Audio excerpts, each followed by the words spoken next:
Hi, and welcome to this episode of Little Sprout Speech TV.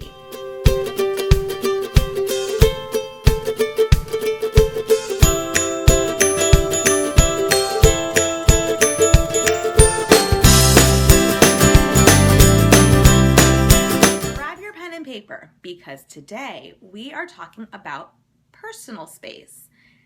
I'm going to give you 3 tips, so you're going to want to write these down.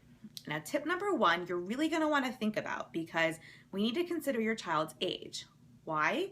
Well, first of all, little children don't understand what personal space means, and we'll talk more about that with tip number 2.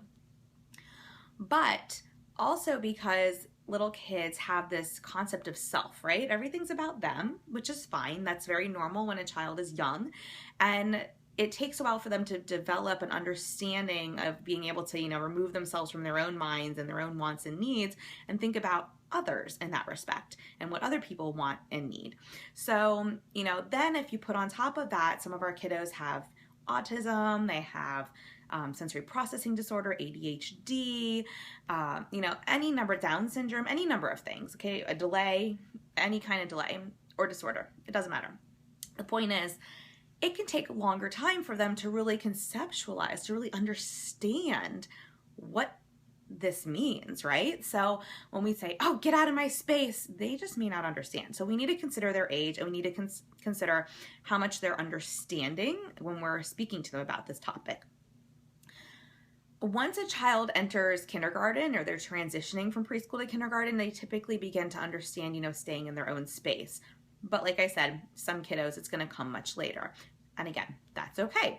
So this is going to take us to tip number 2, where instead of calling it personal space, I want you to call it a bubble, right?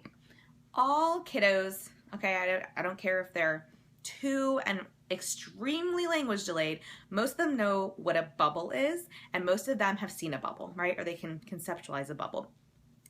But we're going to make it even easier with this tip, right? So you're going to call it a bubble, and you're also either going to, if they'll let you do this, because some of them really like this, lay them down on a large piece of paper, trace their body, and draw a big circle around it, and tell them that's their bubble. You can do this with yourself, with, mom and dad, a therapist, with friends, whoever, teachers.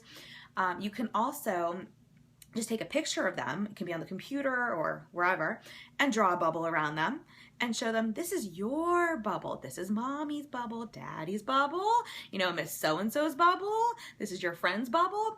And when you're showing them this visually, they're seeing it with their eyes, it's going to make so much more sense, okay? So that's tip number 2, is to help them see what this bubble is around them and call it a bubble. Don't call it personal space.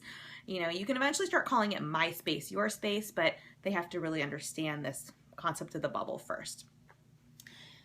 And then tip number 3 is I want you to work on it at home first and then start working on it outside of the home. So at home, you might work on it, at the dinner table where you have a bubble, and if you have a child who likes to take food off of somebody else's plate, you might say, oh, you're in my bubble. This is my bubble, my food, to help them understand that's not okay. Oh, you're in mommy's bubble, but mommy wants a hug. So come on into my bubble, give me a hug, and it's okay if they enter your bubble with your permission. And so you can have situations where sometimes they enter the bubble and that's great. Sometimes they enter the bubble and we're going to work on not entering the bubble right now.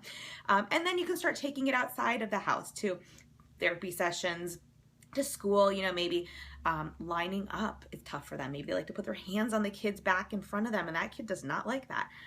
So that's where we talk about, that your child's bubble and that other child's bubble. Or maybe when they're in the grocery store and they, touch something in somebody else's cart, or they are sitting at circle and having a hard time keeping hands to themselves. That's where you're going to talk about this. So let's review our 3 tips for the week. With personal space, 1, as always, consider the age and if your child is ready to approach this topic. Number 2, call it a bubble and show them with a picture, what that bubble looks like. And number 3, work on it at home first and then work on it outside of the home. I look forward to talking to you guys same place, same time next week. This is Hallie Balkin signing off.